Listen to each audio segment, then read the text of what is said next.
remember Tampa, the way she used to be, the places we would run to, the faces we would see. Yes, I remember Tampa, those precious memories. A city rising on the move, a simple yet progressive groove. I remember Tampa, and she remembers me. Yeah.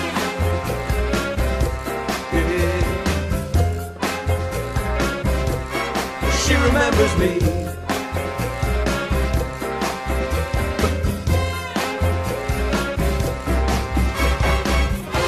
Welcome to the Tampa Native Show. Stay tuned now for the fastest 60 minutes in cable broadcast history. Live from the studios at TBCN, the home of the Tampa Native Show. Join your hosts, Mario Nunez, the 15-minute girl, and Steve Canella, as they celebrate growing up in Tampa. From Shock Armstrong to Shakey's Pizza, from Braddock Street to Buffalo Avenue. Get ready to call in and tell us your stories, because sharing your memories has never been this much fun. And now, Mario Nunez, the 15-minute girl, and Steve Canella. She remembers me.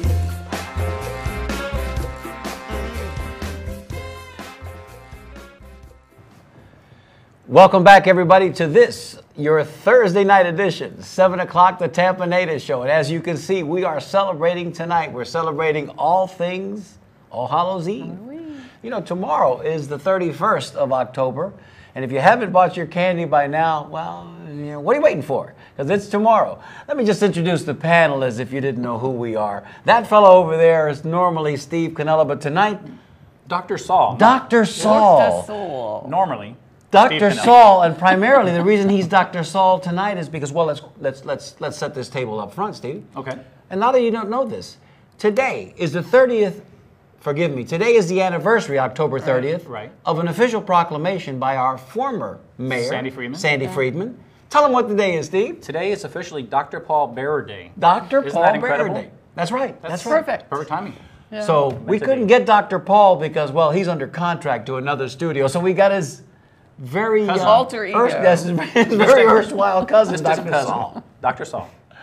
And this, of course, sitting next to me, immediately to my left, on any other Thursday would be Sally Nunez, our very own 15-minute girl, and she still is. Ow! But tonight she's the devil with the blue dress on. And of course, that would leave me to introduce myself. I'm Mario Nunez, tonight's silver-tongued devil. Okay. Nice. All right, get ready, because there's lots more of this. Tonight, you know, if you've picked up on a theme here, there's a reason for that. We're going to be talking in just a few minutes to our guest, Andy Lalino. And we're going to be previewing a film. We're going to be highlighting a film that was made here in the year 1974. A film called Satan's Children. Yeah, and it's available still, I believe, out there somewhere on the YouTube, the interwebs. You can see it. But even more importantly, this year we're celebrating 40 years, the anniversary of that movie that was made right here in Tampa. Tonight, our topic of discussion with our filmographer, our filmmaker, our good friend Andy Lalino is going to be film history. Right here in Tampa. You know, and people don't realize it, but Tampa film history goes way, way back. I did a little bit of research in prep for this show, and even as early as 1943, there was a movie that was filmed on Drew Airfield with Gig Young, and let me see the other name here, somebody by the name of John Garfield. Wow. So Tampa's history is pretty steep. You know, it makes me think, too. I mean, we have an amazing baseball history. Yes. We have a music garage band history. Yes. We have a cult film history. We have so much history that we're learning in the process of doing this show. Yes. That at least I know I'm learning this as we go and as we have guests like Andy. Layer upon layer of history just keeps what's the word I'm looking for, Stevie? Here, I'm looking for the word revealing itself. Revealing. That's true. There's That's a true. reveal here. It's not a reveal. revolve, although it could be. It could. But it's revealing itself. So we're going to ask for your questions in just a little bit when we bring Andy on. But in the meantime, can we recap what we did last week? Sure. Because I think it's important that we do so. Last Saturday, we had this, you know, the Tampa Native Show is so popular. We do so much great work in the community that we had to split up last week. Steve was in attendance at a sort of, was it a fundraiser, Steve? A business kind of a... It was like a networking event for there you go. Deepa Shah, Yeah. who's Deepa running for Shah. a county or city council. No, I'm sorry. It's School board. School board, that's right, Right, school right. board. A seat on the school board. Exactly, and I had a great time. In fact, I had to split off from you and Sally and Becky, so I was there with alone. I had my own table with the Tampa Native Show banner, but it was great. And you met a lot of folks? Met a lot of people. I got a chance to get in the front of the room and tell everybody about the show, Wonderful. what it's involved, and our history and how long we've been doing it, and just they enjoyed it. It was about a 5-minute little talk. Tell everybody about who won the drawing, because everybody was eligible to give. Well, most I would say that maybe 99% of the people were not Tampa natives, but we had a drawing for one of these nice bags, and also Which we'll be giving coffee away mug. tonight. Yeah. And guess who won? The only Tampa native in the whole group. How about that? won. You remember his the name? first time Eddie caller. Sorales. Eddie Sorales. Yep. There you go, Eddie. So if you're watching Congratulations. tonight, congratulations. The only Tampa natives have a tendency to, you know what I mean? Yeah, We just do that. That's I what don't we know how do. that works, but- And first time callers too. So if you're out there watching us tonight, we're going to be giving away one of those bags a little while later. So first time callers. All right, but what did we do, darling? What did you and I and Becky do? We went to Dang Chick. Dang Chicks, fine is furniture and fine finds. Yes, and they have everything there. It's a big consignment store, several different layers, different floors. It's a lot of fun. 7006 Adamo Drive, just west of Orient Road. In fact, we got a little bit of film footage. Becky was there with her camera. We'd like to show that to you now. Becky, if you're ready, roll that video. Roll that beautiful bean footage. Wasn't that how the commercial goes? Yes. All right. Bush's Enjoy. beans.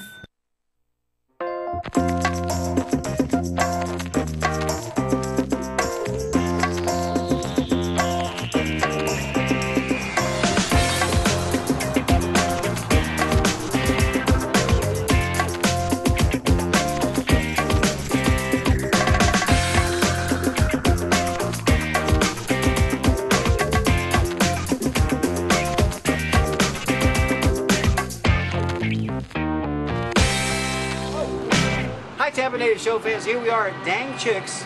Tough to say. Dang Chicks, fine furniture and fine finds. And we're having a great time, and we wish you were here, and you should be here. We got music. We got the Beatles on the box. We're raffling off a 20-inch TV monitor screen. Kathy White has stopped in to join us today. And Skipper Albini is here. So where are you? There's Skipper Albini in his Tampa Native shirt. Pat Lambert right behind you. How about that? Oh, they're purchasing. They're on the layaway plan. So here at Dang Chicks, not only can you leave with your merchandise today, but if you need to, they'll hold it for you. Isn't that right? Yes. You see there? Jackie says that's right, and she's one of the co-owners. And Pat Lambert is the general manager. So come see Pat. Go ahead. So once again, if you weren't here this time, be sure and be here next time. You're not going to want to miss any of this. Music, food, good people, great bargains at Dang Chicks, fine furniture and fine finds. And we found a fine find right here today too. Next time, be sure and visit 7006 Adamo Drive, just west of Orient Road. On behalf of everybody that was here today, my colleagues on the show, Tampa Steve and our 15-minute girl Sally Nunez. I'm Mario Nunez. Salud and happy days. Come on in, Pat. And Pat Lambert, we love you. Say salud. Salud And happy days. We'll see you soon. Bye.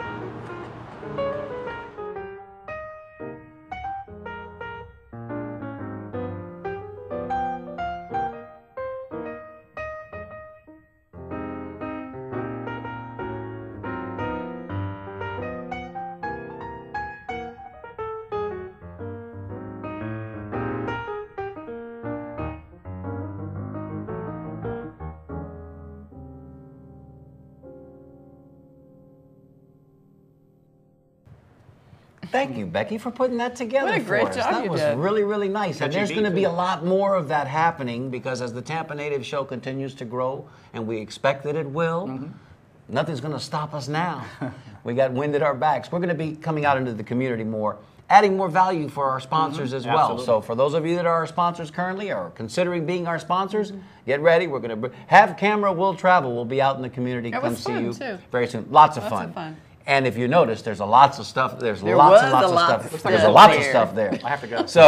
So come out and see them there, 7006 Adamo Drive. Yeah. Okay, as we get to 10 minutes past the hour of the show, we don't want to wait any longer because the gentleman that we're about to introduce who works right around the corner here at the University of South Florida. Isn't that convenient? Very What a convenient. nice little convenience for him to just jump right over here to the studios at TBCN. Andy Lalino is going to tell us all about himself. I'm not going to spoil it for you. I know a little bit about him, but I want him to tell you. Andy works at USF, and Andy has spent the bulk of his career not only as a film aficionado and somebody who has actually been in the business of putting films together, bringing the product to fruition, but he also enjoys film noir. He also enjoys those thrillers, sci-fis, horror movies. Got a world of information to share with us. Bring us up in the 4-shot, Becky. Without further ado, our dear friend, here we go, Andy Lalino. Hey, thank you, everyone. And you know what, he's not a Tampa native, but you know he's the next best thing. Andy, where are you from? I am originally from New York. No, However, no, not that place, the other place. Sorry, St. Pete. There you go, Petersburg, St. Florida. Pete. New York, St. You know, Pete. place It's a next little door. bit closer. By But you way spent of- the bulk of your rearing, you would say, growing up, you spent in St. Pete, yes? Since 1971. That's, Wow. there you go. Okay. That's I'm a native. Tampa native enough for us. That's right. Because I mentioned to him, I said, Andy, I said, you remember Webb City? He goes, absolutely. I said, okay, Andy, you're in. You're in, brother. So, Andy, tell our audience, man. I know Mike Clark brought us together, but you've been doing this little thing with Satan's Children, the 40th anniversary. Bring us up to speed. Yeah, I mean, that's, I think, how we kind of discovered each other is through this screening that's coming up on November 15th, 10 p.m. at Tampa Theater, which is the Satan's Children 40th anniversary. So, yes, reunion, cast and crew. Some of the original cast and crew members are going to be there. Wow. It's going to be an exciting event. I encourage all your viewers to attend that night because it's going to be a once-in-a-lifetime thing. Sure. 40th anniversary, guys. Don't miss it. We'll have that information up on our website. We'll have that information on our Facebook page as well. What makes that interesting, as I was doing the research for the show, is how that movie came about. I mean, it was all done local production. It was all done after hours, if you want to look at it that way, because the staff had to kind of meet at a clandestine location at a clandestine time. And this is before cell phones, Steve. This is before, you had even Match fax and match. machines. That's This true. is before, how did people coordinate these activities back then? Tell us a little bit about how that came in, and tell us who Mr. Wizicki was.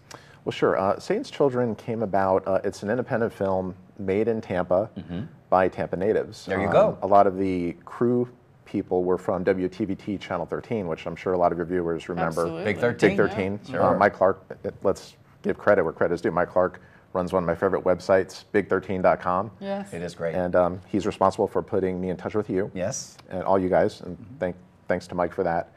And yeah, it was a project directed by Joe Wizicki, who this is, in case anybody doesn't know, you showed a picture of Shock Armstrong, who was the horror host before Dr. Paul Bearer. And Mario, you remember him? I Very think, well. from those days. Very well. Yeah. Had a short run here in Tampa, but you know what? He's a fan favorite with the Tampa natives fans. That's right.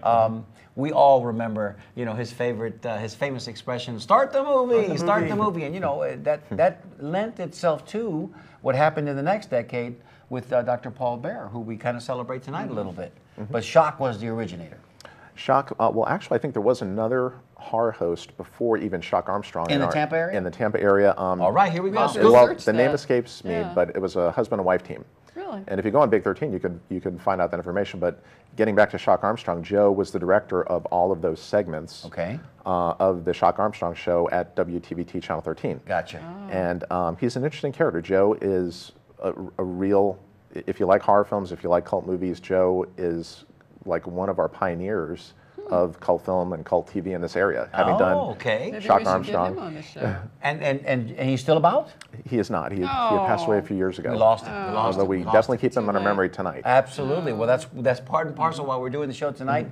Is it his nephew, again, we talked earlier, is it his nephew that has been working with and is nominated with, along with Lynn Marvin Dingfelder for the documentary JFK in Tampa? That's another Wizicki as well, correct? Yes, that's Larry Jr. He's the grandson of Joe. There you go. Oh. There you go. All So connected. Oh, the wonderful. acorn never fell too far from the tree. it didn't. I guess once that is in your blood, as far as making movies, as far as being in the media, behind a camera, kind of stays with you. Well, if you I learn think at your so. grandpa's knee, Yeah. and That's it the sounds best way to to me learn. like Joe was quite a character, because what we do know about him is that he was, in his daytime activities, he was quiet, he was very likable, one of the nicest guys that working at Channel 13. But apparently, when you see some of the movies he's done, he had that other side to him that makes people what they are, complex and fun. Now, how did he get the job at Big 13? You told me this the other day, eternally interesting. How did he get the job? Well, I'm not quite sure how he got the job at 13, but I know he was interested in, I guess, like horror and sci-fi, having wanted to do Shock Armstrong and kind of, got segued into that.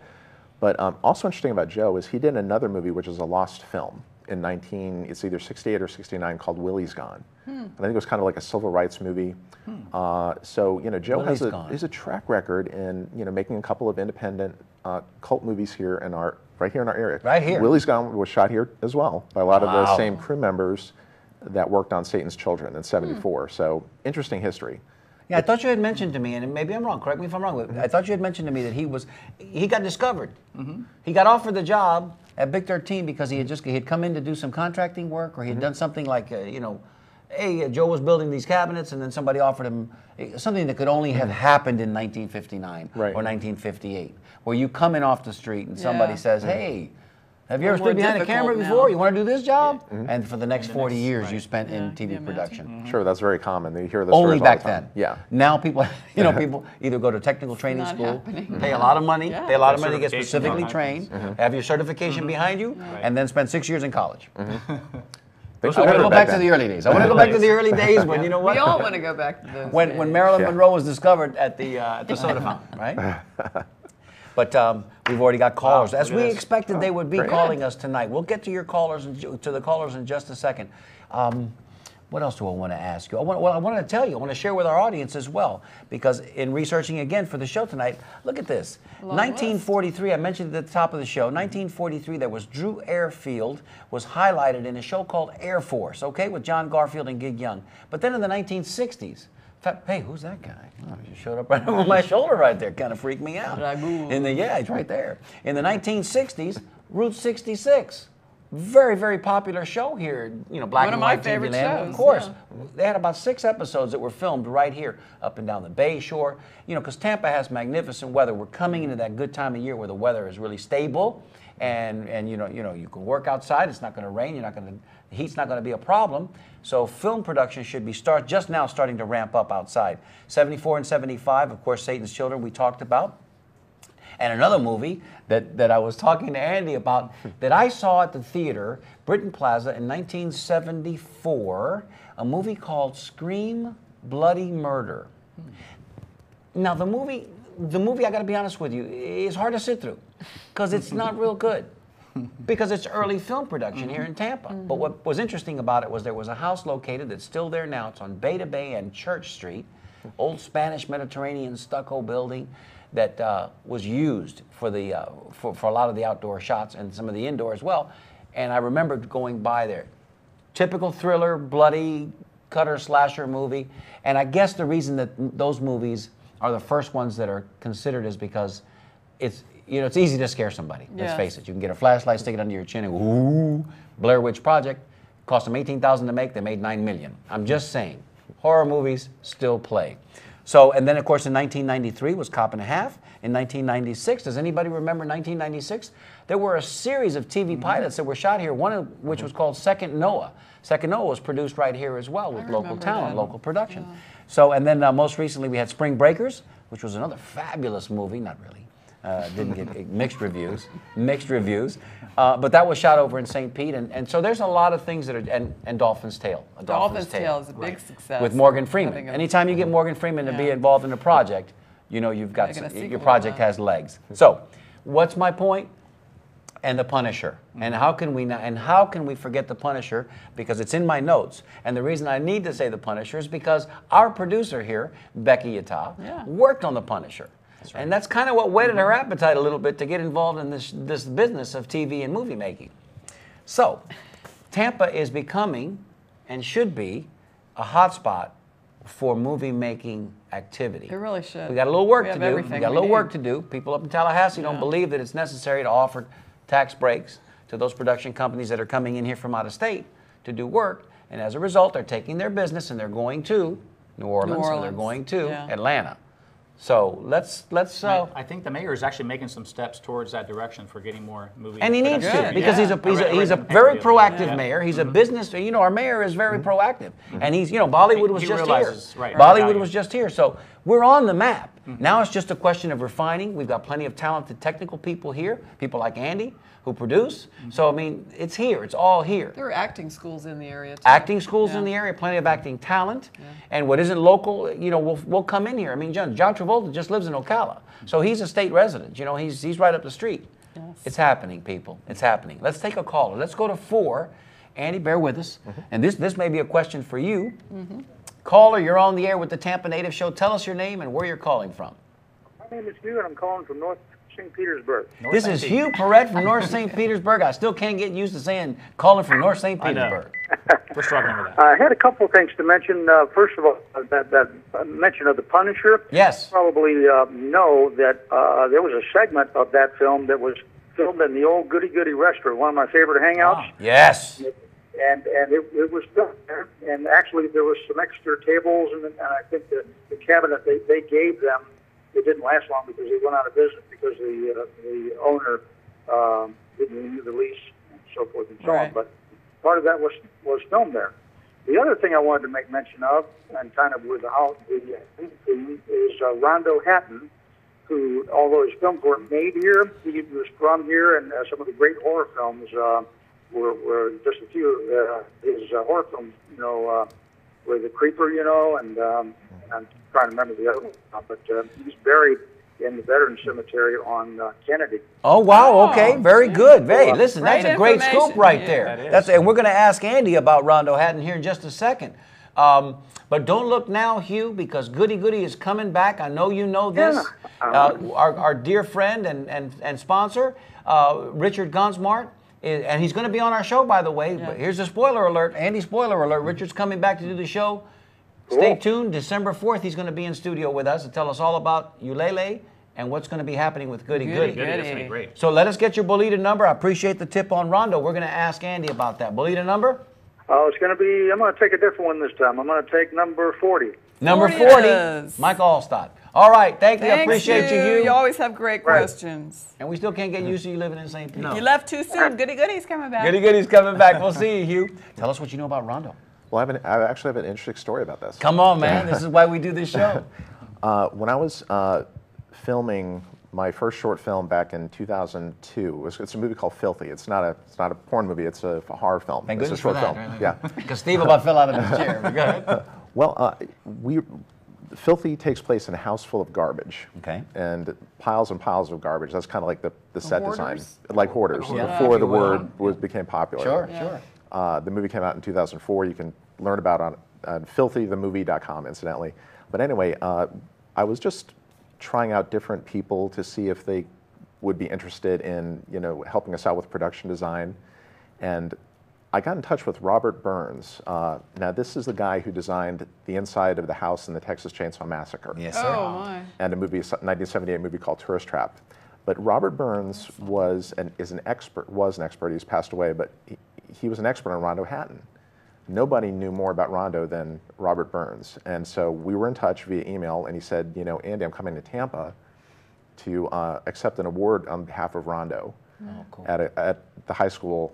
It was a Hall of Fame thing, the high school he attended. So I met Robert Burns, and there at the ceremony. I was at the ceremony. What was the high school? I think it was Jefferson. It might have been Jefferson. Yeah, because sounds like I that rings a bell. believe that it was. I believe it because Hugh went to Jefferson, graduated from Plymouth. Yep. It probably was that high school. And I met with Robert Burns. He told me a lot about his filmmaking adventures, and he also had a briefcase full of Rondo Hatton memorabilia. Oh, wow. We looked at 8x10s.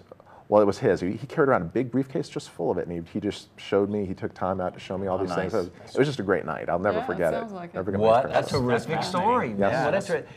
And Rondo Hatton is buried here in Tampa, right off Kennedy, just Right like there. you said. Yep, right in that American Legion Cemetery that's just west of Dale Mabry and Kennedy. Leave it to It's Hugh. been there He would for know. well. He fancies Hugh himself a is little Tampa on it. historian Yeah. himself, Yeah, he does. but I think Absolutely. we scooped Dan Perez on this one. I think he Yeah. did. I think so. know Thank that. you for sharing that. There is a line Great open if story. you'd like to call us, darling, Darling. give him that. Oh, that's you. Give him that number, baby. The number is 813-977-6800. Give us a call and ask a question for Andy if you've got a comment as well. So we got a caller on 5. Caller, thank you so much for holding. You're on the air with the Tampa Native Show. Tell us your name and where you're calling from. I am Mike Clark, calling from Hollywood, California. Nice! Hollywood. It sounds so good when you say Hollywood's Hollywood, calling us, California. Hi, Mike. Hi, Mike. Hey, you guys look great with your horns. That's a children, right? Horny little devils that we are. Yeah, you are. And Yes, he I is. I can vouch for that. met Andy in person, but I'm glad he's from St. Pete because I live there a lot myself, and I'm glad I always thought he was like 25 years old talking to him on the phone, and Right? he's got a little white hair there.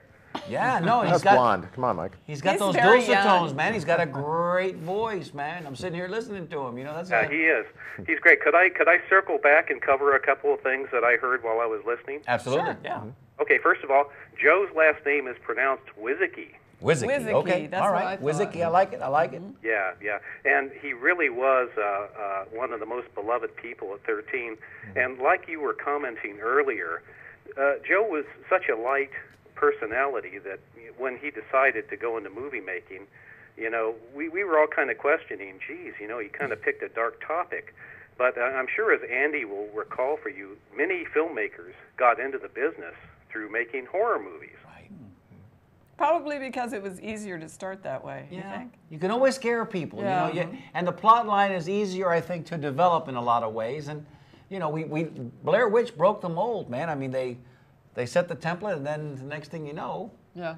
Well, even earlier than that, Francis Ford Coppola and other prominent filmmakers, John Carpenter, they all kind of started in that genre. And like you said, it's a little easier to do, particularly if you don't have the budget for correct. Right, yeah. have the budget for a lot of special effects. Yeah.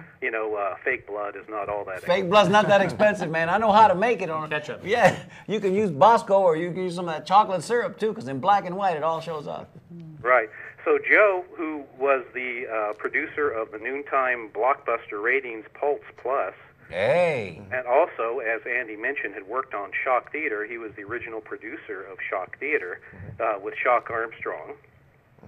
And then, by the way, I should also mention that WTVT did have an earlier Shock Theater in the late 50s that was hosted by Ed Scott and his wife Peg. They played There you go. a couple living in a mansion. And that was on about 1959, 1960, so it predated Shock Theater. I don't remember that. Ed Scott and his wife Peggy, you said? Yes, They and were he living was in a also mansion? the station spaceman, 3D Danny. Oh, I yeah, remember 3D Danny. 3D Danny. yeah. I was. I don't remember the other Shock Theater thing, though. Well, that must have been the earliest wonder if there's any- days of broadcasting because TVT came in what 1955. 1955, and Yeah. the original Shock Theater started around 1959 and Interesting. went to about 1961. There you go. Do you know if there's any footage of that? nothing? No, I haven't found. The only thing Oh. on the Big 13 website is a picture of Ed Scott and his wife hosting the show, but we don't have any film or kinescopes. Dang So- it. Now, Mike, you sent some pictures last night. Some of them did not come through, but we have about 4 pictures that we can show. Why don't you put one up and Yeah. I'll tell you what it is. Sure, Becky, let's- sure. Becky, let's start with picture number 12, and we'll run out the last 4. as Okay. Mike's. Now, what you're seeing, or what you will be seeing here when 12 is up, is Satan's Children used crew members from Channel 13 to be the lighting people, to be the camera operators, and so forth. But they also used them as extras. And, well, now we're looking at picture 5, which is Joe Wiziki is the second from the left. And that's one of his stellar casts of guest stars for Pulse Plus. On the left, you have the Joker. Help me with his name. Cesar Romero. Cesar Romero. Cesar Romero. And then right next to Joe, Joe's the second from the left. The man in the middle there is the manager of he's a talent agent, Jay. I can't remember his last name either. Don't know who the guy is next to him, but on the far right is the actor who played the detective. Stacy Keach. Stacy Keach. Stacy Keach. Yeah. And so that's just some of his guests on Pulse Plus. Frequently, the crew members were thrilled to have people come through, like George Takei from Star Trek, Oh, wonderful. Christopher Lee, the First Lady, Nancy Reagan came through. Joe was a great producer. Wow. But he got his interest in making movies, and there he is in one of his earliest jobs floor managing a shoot at the old Tampa State Fair. And Mario, where was that held? Well, that was right there off of North Boulevard. Yes, sir, at the North Boulevard between Kennedy Boulevard and Cass Street. Right. Right. And he Trying was to throw me a floor curveball like that, Michael. I'm ready for you, man. What do you got? Well, okay, we're back on that picture. Anyway, Yeah. Joe started off on the crew, and you were mentioning earlier, Mario, how did Joe join WTVT? He was a family man who lived in Chicago. He wanted to get his family away from that tough Chicago. Cold. Moved down to Tampa, where his brother was a member of the police force, and Joe just took a series of odd jobs. And one day he was called in to help move some furniture, and the man he was working for was the production manager of Channel 13. He liked Joe's attitude. He said, "Joe, why don't you come by and see me about a job sometime?" Joe, up to that minute, had never had a thought about being in TV or movies or anything. And from that little conversation and meeting, he went on to have a 30-year career at Channel 13. Wow, that's pretty As awesome. only it could happen. Interesting. Yeah. When it's organic and homegrown, Yeah. just like that in the early 60s. You know, as only it could Doesn't happen. happen all anymore. starting. You need a college degree to get into television. That's true. How about this one here, the old sombrero? Look at that, man. Let me see. I'm a few seconds. I know, it's coming up. It's got to go to the satellite, then it's got to go to Hollywood, then it's got to find you somewhere in Hollywood, apparently. Yeah, that's what we call satellite delay. When you see people on the news and the question is asked and the other person nods and nods. Hey, now, Right. Mario, we're Yes. at Tampa Stadium There in you the go. late Yeah. 70s. Yes. And Joe used to moonlight for CBS Sports as a field director. Really? He would be wrangling football players to talk on camera or coordinating cameras. That's just one of the jobs he did. And now, Steve, what other pictures came through for Well, you? we have number 15, Becky, which is Willie's Gone. Yeah, I think Willie's Gone was number 7 for me, but let's see what the comes numbers up. change, actually. We'll roll with it. Okay. Who's that in the booth? Becky? Yes. Yep. Our one and only producer, and she's working it tonight. What's next, I know, Becky? it's a hard job.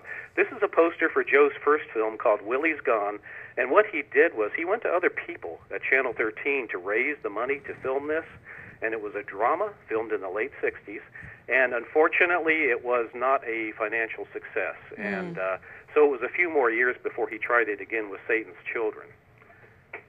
Now, Mike, what we'll do, we're going to go back to picture number 8, and Becky, if you can, bring up picture 8, 9, 10, and 11, and then Mike can talk about these. These are the actual, the cast of the movie, and you should be seeing this on your screen. And I understand if Andy could chip in here Yes. and tell us which cast members and crew members will be appearing at this wonderful festival coming up on November 15th. That's right, Mark. I mean, Mike. Bill, Go- back go- to you, go- Bob. go. Before he yes. before he mentions this, this is the highlight for me of the entire movie, the famous quicksand. We have a video of that, by the way. Yeah, we're gonna show that video in just a couple of seconds, but that's awesome. That was, I don't know what that white stuff was all around him there, but that was just, That guy Well, looks here's familiar to the me. story on that. Joe, the director, told his son Larry. He said before they shot this scene, he said, "Go out and buy me $150 worth of oatmeal. Oatmeal. Okay. We're going to shoot a quicksand scene." They went out to the location. That's Stephen White, who played Bobby Douglas. They went out to the location in North Tampa, dug a pit out in the woods about 3 feet deep, and then they poured this oatmeal in there to make the quicksand trap. And as you'll see in the clip, it isn't exactly convincing as a quicksand pit. Kind of sticks to him a little bit. oh, it does stick to him. And this actor here, this fine-looking gentleman with a great head of hair, I can't remember his name, but one of the reasons this movie is so fun is that it's vintage 70s mustaches and oh yeah. yeah, absolutely, Cars. man. and bell-bottom pants. All that good Beautiful, stuff. tight jeans, Very, very tight. yes. And you know, again, about the production of this, back in the 70s, to make a motion picture, it wasn't quite as easy as it is now. The cameras were very heavy and big, and the film stock was expensive. That's the woman who played the sister in the film, the half-sister. But to make a movie back then in 35 millimeter was quite an effort. These days, any college kid with a Canon XLR camera can go out and make a movie for pennies, and it'll look better than 35 millimeter. That's an Yeah. amazing. That's Technology. and That's how far we've come. Yeah, thank you. That speaks volumes about where the technology has come, and if you can consider in that length of time how far, and now that it's all being concentrated faster, you can do something really, a lot of times field reporters in the news currently, Mike, will be out there with their iPhones, man, and they're actually reporting back live on a live feed through their iPhones. So who knows what's in store around the next corner. Thank you so much for calling tonight and enlightening us. We really appreciate that. Before you let me go, yes. I need to mention another film that was made in Tampa that was a very big hit, was Strategic Air Command. Strategic. Why does that sound familiar? Yeah, It does. It was made in 1955. It was starred Jimmy Stewart. There it is. That's why. Wow. And that has a lot of footage of St. Pete and Tampa in it. And again, I'd like to thank Andy for doing the work of bringing this film back to the public's attention, because it really shows the audacity and the fact that Joe Wizicki was a dreamer and wanted to go out and make a movie and use local talent and all that, and hopefully it would lead to something. It ultimately didn't, but, bless him for trying, and bless Andy for bringing it back in this film festival. Thank you, Mike. Well, Mike, thank you. And, I have to say Big 13 is one of my favorite websites. And, by the way, guys, I'll be back in March because it's the station's 60th anniversary. Oh, great. Well, listen, we want to be there with you. So, and we'll have you back on the show as a precursor to that celebration. So please, let us know. Reach out to us before you come back to town. I am not a precursor. I do not. Very well played, sir. All right, buddy. Take care. Enjoy yourself out there in Hollywood. Happy Halloween. Same to you, Mike. Thank you so much. Calling. Bye-bye. Bye. That's great. Did we get his bleeder number? I'm going to we assign didn't him do one. it. We didn't get it. 17. Okay, 17. Put him down for 17, man. That's a lucky number. That's my number. Yeah, Mr. Wizicki was doing this on the side, if we understand, right? I mean, like, this was shot, a lot of this was shot in a barn in Riverview, and they had to shoot it after hours. So, did they use the cameras from Channel 13? Probably. Did they have to sneak them out? Absolutely. Did they pay their actors? Probably not very much. Not. well, actually, they did pay their actors, and I heard they paid them very well. Oh, well, there wow. you go. Well, when you're shooting in a barn in the middle of the summer in Riverview, I would expect that you would get paid and compensated for that. Nice for them. That's not an easy deal, right? 75 cents a gallon, right? Gas. Wow, yeah, and that's the other thing. Before cell phones, and Riverview's not right down the street, and back then, it was quite a little bit of a drive. Sure. It's still way So, out. hey, should we show the clip, or should we? Oh, Yeah. did we lose our caller? We had a caller online. Okay. Excellent. do Yeah, that. let's show the clip Let's show because the clip. Mike did such a great job of setting it up. So this is about how long, Stevie? It's short. It's less. It's probably a minute or less. Okay, about a minute or less, and this is the famous oatmeal quicksand scene from Satan's Children, filmed right here in Riverview and Tampa in 1974. Oh my. Johnny! I'm in quicksand! Where? Over here, Johnny! Over here! Help me! Help!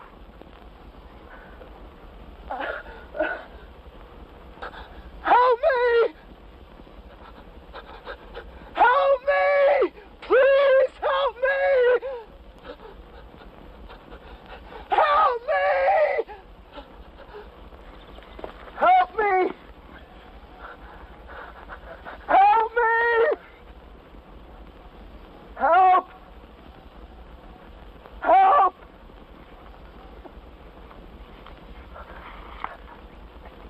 Hang on!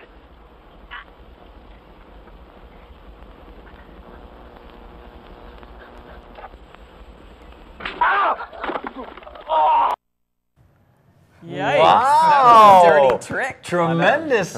And a little gratuitous calzoncillo boy at the didn't end see there. that Just guy a quick back flash there. of the kid in his calzoncillos jumping into the quicksand.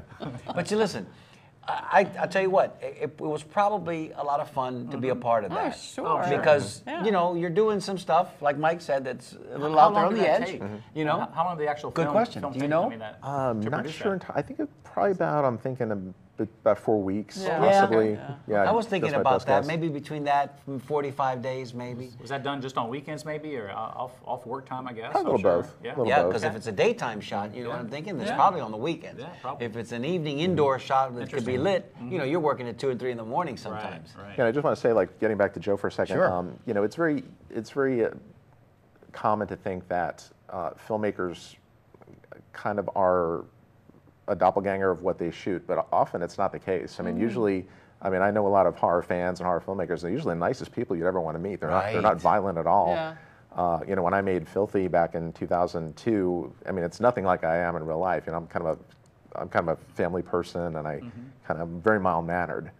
But Joe, I think, was kind of the same way, where, like, you know, Mike was saying, he's a family man, but there's just this Alter love ego? for, this love for exploitation, this love for the, I guess, the weird side of life. Maybe you know, it's almost like Ripley's Believe It or Not. You like the unusual. Yeah. Well, it's I think I've been there. it's that mirror thing that I you think know. there's a lot of people like that. Yeah, I really think do. everybody's probably like Yes, that. to some extent. I can tell you that it's a lot more fun, especially if you're a nice guy by nature, you know, which you obviously are, Andy. Yes. So it surprises no one, you know, if you make a movie or you produce from the production end, or as an actor, you know, all of a sudden you play this villainous SOB and you play it with tremendous credibility. It's like, man, where did that come from? Well, that's what you tap into. But it's also a lot of fun because you're stepping completely out of your Comfort persona, zone. your character, day to day, to play this ugly bad person.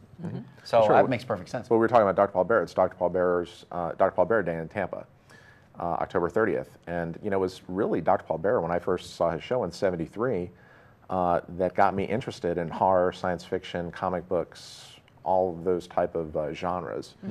And, you know, and those are wonderful. The Godzilla movies, the Gamera movies, the Universal yes. horror movies that we all enjoyed watching in the 70s. The monster They're movies, man, great. from the 60s even, the black In the and white, 60s, the the monster 50s, movies. Thing. the 30s, the 40s. Vincent Price all day long, man. Absolutely. Or even the ones that little outside of Tampa, like the Creature of the Black Lagoon. Yeah. Right. I think it was Silver Springs was filmed Correct, there. correct. And, But as you get, speaking for myself, like as I got older into the late 70s into the early 80s, you became a teenager. You wanted to kind of dare yourself to watch these more exploitative movies, which is where, you know, kind of the blood and guts come in. Can I really handle this? You know, am I brave enough? And by that time, the VHS stores were opening, VHS rental stores. So I rented a lot of those, and you know, that's what it's like an evolution. You start with the kind of the family stuff, then you get the more risque stuff, and then it's just something that's never left me. I've always loved those genres. I just, you know, I just get nervous every time you say you produced a movie named Filthy, because it just makes me nervous to hear that title. I'm kidding, of course, but and listen, horror movies, Very popular. thrillers, horror movies, not for everybody. Not for everybody. Not for everybody, because I'll be the first one to tell you, the people that have been watching this show for the last 4 years, they know intimately, they know my stories.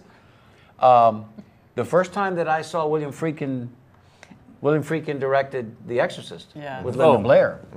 I mean, I fell in love with Linda Blair, like most 14, 15, 16-year-old kids. Not that she was that attractive, but you know, there was something about her on the screen, and then she became the devil.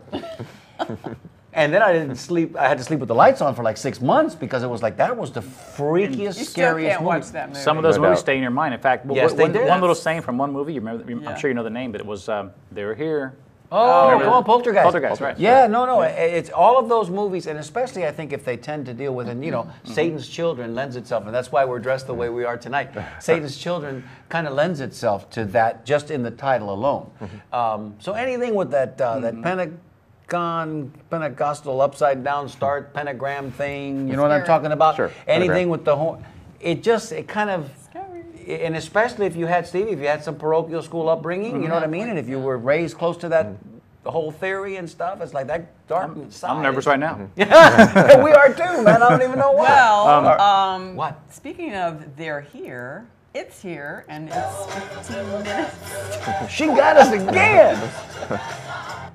Jim Hooper's watching, belated number 58. 58 for Jimmy Hooper. minutes. Hello, Caller, Jimmy. you're on the air. We got 15 minutes to go, and I can't believe it. You're with the Tampa Native Show. Tell us your name and where you're calling from. My name is Lonnie Dolan, and I'm calling from Bradenton, Florida. Hey, Lonnie, how welcome are in. you? Hey, Lonnie. Hello. Hi. Lonnie, is this your first time calling the show? Yes, it is. There you go, partner. Everybody that calls for the first time gets a bell rung, and we just rang your bell, Lonnie. Okay. Listen, you not don't, impressed. let's get back in the house. Listen, don't get so excited you run out of the house like that on us. Now, tell us how you know this man sitting next to me. Well, we met about 10 years ago. We were doing research for GraceFanboy.com for a database about Dr. Paul Bearer, and it was at the St. Petersburg Central Library. That's right. Andy Lalino, Nolan Beaconova, and me. So that's how it all got started.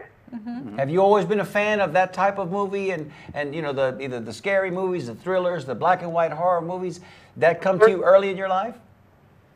B movie I saw was on Friday, January 17, 1975. It was on Fright Theater. It was called The Brain That Wouldn't Die. Yeah, great, classic. Yes. Good way to start out. Excellent choice, man. Listen, that's tall love cotton there. those You start up movies. there. Where you go from there? I know, man, you can't. Nowhere. But I can see where that would get in and kind of get into your blood, and you kind of want to see, like Andy was saying, it's an evolution. You start with the cheesy black and whites with the the rubbery looking monsters, but look at what we can do today. Yeah. I mean, look at the Godzilla movies that you can, they're pretty phenomenal. Yeah. Classics. Hey, Lonnie, do you remember a movie back in the early 70s, maybe it was late 60s, I believe it was early 70s, called The Claw? Do you remember that movie? The Giant Claw? The giant claw, la cacaña. It was La a nice- cacaña was a big pterodactyl looking thing. Yes. Do you remember that one? Yeah, I kind of like the Big Bird. Big Bird, Yeah. it was so funny because Right. you could actually see the monofilament line that they were using to fly the bird through the studio. It was hilarious. Love that movie. It was like It's like the lizards. That they yeah, it was used like to it was like Godzilla that breathed fire, electrical fire. And it was amazing because there was this little French man on the French village side that used to run around yelling and pointing at the sky going, "La cacaña, la cacaña." And here came that silly bird. That was on Creature Feature. Yes. Yeah. Oh, wow. Classic Saturday afternoon stuff. I just wanted to mention that because can you imagine if they remade that today? That'd be cool. They got some stuff now they High can really tech. remake that good. Digital, yeah. They could really They scare were us doing with now. that computer generated effect. Yep. Absolutely. Yeah. Actually, there's a movie Absolutely. coming out called Birdman with Michael Keaton, which Birdman? reminded me a lot of the Yeah. Giant Claw. Yeah. There you go. You got a big bird in And that at the movie. end of the movie, I'll just say this: at the end of the movie, when they finally did, kill the giant bird with that was the claw sticking out of the water because it flew into the water. They dropped the bird of the monofilament line into a little puddle, and then it sank. And the last thing you saw was the claw submerging under the water. Lonnie, Great thank you so stuff. much for calling us tonight. Can we get your lucky number between 1 and 75? We're going to give something away here in a minute. We hope you win. 70. 70 it is. Closest to without high. going over. That's right. He knows how to play the game. He does. All right, Lonnie. Thanks so much for calling. We appreciate you. Okay. Thanks, Lonnie. Hi, Andy. Take care now. Bye Good bye. night. Hey, do we have time to show some of the Halloween pictures? We only have a few. A Yeah, handful. let's show Yeah, them. we can just before run through we them get real out of quick. here. Absolutely. We don't want to miss any of this. And let me just say, spoiler alert, for those of you that are standing by watching our show, we love you guys. We're going to introduce you to our cast here in just a couple of minutes. And I mean just a couple of minutes. We're going to show these pictures, come back on the back side. We want you to meet the rest of the crew here tonight, especially our Halloween staff. Everybody's dressed, and you'll see what I mean, Satan's children. They're all here. Stevie, call for those pictures. Well, let's start with the number one, Becky. This is great. Well, actually, There he is. this is Dr. Saul when he was little. This is me. That's little Dr. Saul. fact, before med school. I have the same makeup on right now, actually. Not much difference, I don't even really. think that's makeup, brother. I think that's just, Now with that, that's just how it looks turned like- out for you. Well, back then, I think it was shoe polish. Right? That Yeah. looks like a beatnik contest. That's what it There was. you go. Costume. Look at this. That Look, picture. same, picture. same, Uh-huh. same So you got makeup. that thing in your forehead, though. I don't know what that's all about. I haven't changed a whole lot, have I? I love that thing. Do you remember that thing when Yeah, the yeah. doctors used to use that for real? Yes. What was that about? You know, I'm not really sure. It was a reflector. It was full of Yeah. light. Scare Yeah. you. Yeah, and to scare you. And they looked official, looked and to professional, scare you. yeah. Yeah, of course. Next picture. Next picture. What else you got, Steve? You got some more pictures? Yeah, we have a couple more. We have, who's this little guy? Oh, I know that guy. Is that Ben Casey? That's Dr. Ben Casey. Hey, I guess we got a doctor theme tonight going, huh? Ben Casey. The Devil's Doctors. or I heard something like that. I heard he progressed to become an He official did. He doctor, did. The right? next photograph you'll see, Yeah. if there is another. There is another photo right Let behind me it. see if I can get in the same. There it There is. he is. And what does it say there, Steve? It says, They say I'm too young, too inexperienced. I say wait until a man's wife needs an emergency appendectomy, then they will come running to me. Dr. Mario. see? Wow. See? Look at that. Well, And your that's an wife's actual not gonna photograph. need one. Ladies and gentlemen, that's an actual photograph inside an actual clinica here in Ybor City. And I got to tell you something. If you went in there for some kind of a procedure, be careful. Might not come Because out. The rumor has it that more people go out the back door than come out the front door. I don't know what that means, but I've heard my father say that many times. We do have a line open if you'd like to ask a question of Yeah, Andy doctor. Lalino. Look at those two. Who are they? Couple of clowns, just a couple of clowns. Just clowning around. Just clowning around, huh? Oh, apparently there she is. Ow! Okay, devil with the blue dress, got us again. Yeah, we like to have fun. You know, Halloween is a fun. Tell me, when you were a kid, wasn't it something you looked forward to all summer long, man? Because you knew, first of all, October 31st was going to mean the beginning of the holiday season with Thanksgiving, Christmas, and family. But come on, man. trick-or-treating? Yeah. 5-6 blocks, we would walk forever. I would go Pillowcase. all the way completely out of my neighborhood, way, way far. Where did you trick-or-treat? St. Pete? We trick-or-treated in St. Petersburg. This is back in the day when we had trick-or-treaters. Yes. We don't get them so much anymore, I but which know. is sad. I think people are overly paranoid about that, incidentally. You kidding me? Overly Yeah. paranoid. You know what? Right. Today, Well, I think the media plays into They play it up, overly yeah. paranoid don't let us stuff. don't let time get away from us, Becky, because we want to show everybody. So everybody in the booth, let's come on around. Get everybody Come on together. out. Get all set up. Bring all your accoutrement, your Well, in the old days of Halloween, Satan's children. it lasted till gear. 11 o'clock at night. No, but Yeah, it was to your great. point, Andy, what Yeah. you're saying is We were safe, too. today at noon, one of the newscasts, which shall remain nameless, but it sounds like ABC Action News, was keeping us safe in Tampa. And they were telling us that they have posted on their website the pinpoint locations of all the Oh, sex the offenders in predators, Tampa. yeah. Oh. So that when you go trick-or-treating, Sexual you know predators. which houses to avoid. I'm going to tell you, stay right there, Beck. I'm going to introduce you one at a time. I can't believe that. Can you imagine back in the day? Different. Can No. you imagine? You're going to one house, man, because everybody in your neighborhood is on that list. That one house better have a lot of candy. That's all I'm saying. All right. Come on, everybody. Come on around here. Let Yeah, me good introduce. candy back Let me then. introduce. Because we got to get out of here in just a couple of minutes. Big fella, did you? Yeah. All right. Come on back. There they are. There they are. Ladies and gentlemen, let me introduce the cast and crew of the Tampa Native Show. Come on around, everybody. Here we go. And I want to make sure that the shirts all show because they're lovely. The gentleman to our far left, to your right, is Damien. He's the gentleman that works our sound bus, and sometimes you talk to him too. And as you can see, representing the handsome devil that He is a handsome devil. What do you mean representing? all Satan's children. There you go. This nice lady here is Miss Becky Ata. She is the devil in the details, ladies and gentlemen. She's the one that sits behind the TriCaster, changes all these Yes. pictures out. She's the one that Mike Clark was referring to. Thank you, Yep. Becky, so much. The lady behind me is our sound technician, also our phone answerer. And of course, she's the devil who wears Prada. The devil right. in devil in Prada. Perfect. Perfect. That's Autria. great. Thank you, Autria. And over my right shoulder here is Nick. He's our floor technician, our floor director, and our camera technician. And of course, he's the devil's advocate. So you can see there's a theme going on here Play tonight. on word. We wanted you guys to see this. We want to thank Bob Pettit and his team over at Integrity Advertising Works. Let me say it again. Absolutely. Thank you, guys. Thank you all. Integrity guys. Advertising Works, because I came to him yesterday. I hatched this idea just yesterday. And yesterday afternoon, and by today, this afternoon, Yep. all of these shirts were ready to go. And Bob, your team does a terrific job. Thank you so much. They're also the And enjoy that. enjoy that cheesecake. They're also the ones that put together our shirts, our Tampa Native shirts for us. So And I'm Devil Crab. and Steve under his Devil shirt, Crab. he's the Devil Crab. And Andy, who do you want to be? Lucky Devil. Lucky Devil. Satan's He's children. and what about that shirt you got on there? You better show that shirt. Yes. Joel's going to be upset with you. Joel Weinkoop, if you're watching, I've got the official Joel D. Weinkoop shirt on. There you go. And Joel, Joel is no stranger here to TBCN No. because Joel gives acting lessons here at TBCN. He also has produced a series of B movies himself. Oh, yes. Some of which Quite have been very extensive. popular. Some of which have previewed.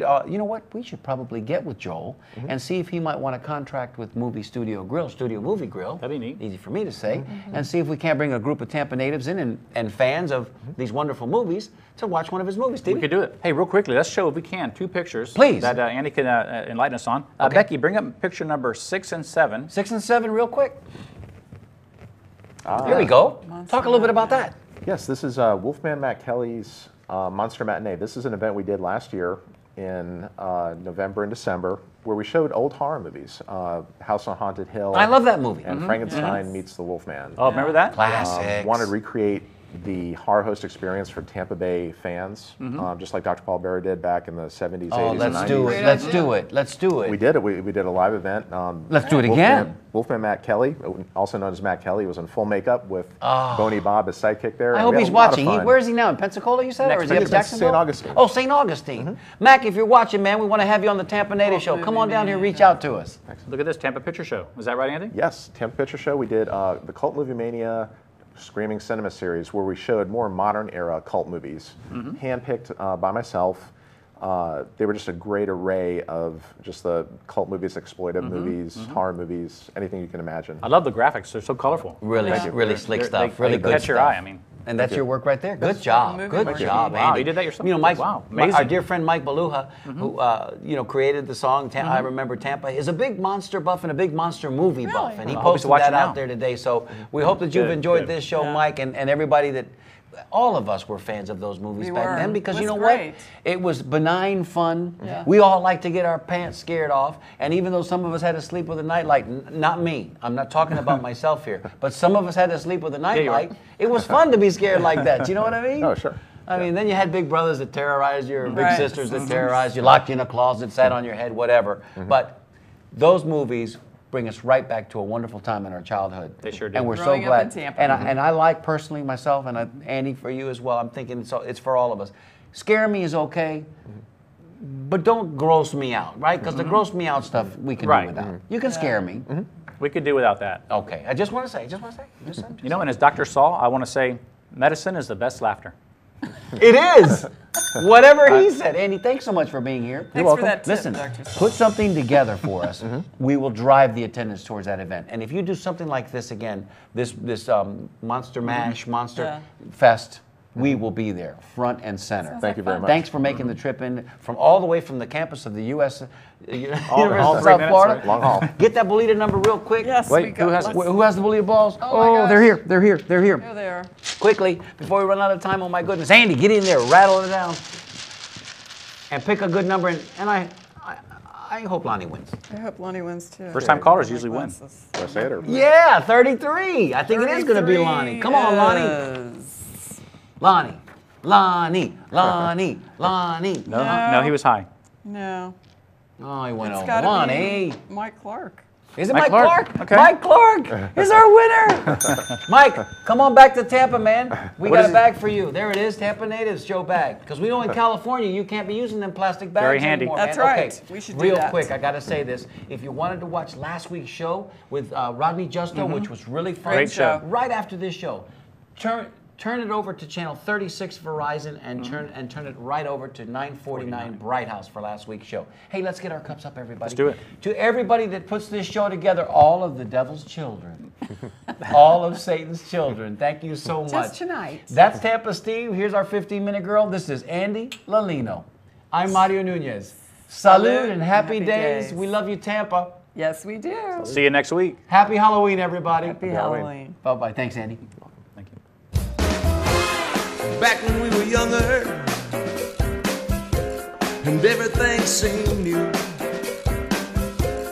we used to have a lot of fun, yes we did, no matter what we do. Sleepy days, long summer nights, going anywhere we please, with love that I could call my own, love that I've always known, the city that I call my home, a home from which I never roam. This love affair was meant to be. I love her and she loves me. I remember Tampa, oh, she remembers me.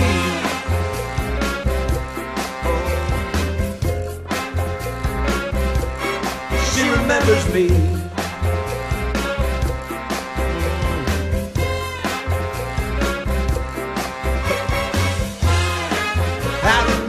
I remember, yeah, yes I do. Oh, I remember, yeah, me and you. I'm a Tampa native, Tampa native, can't you see? I will share my story with you to preserve its history. All right now, don't forget, Thursdays, 7 p.m. on TBCN, home of the Tampa Native Show.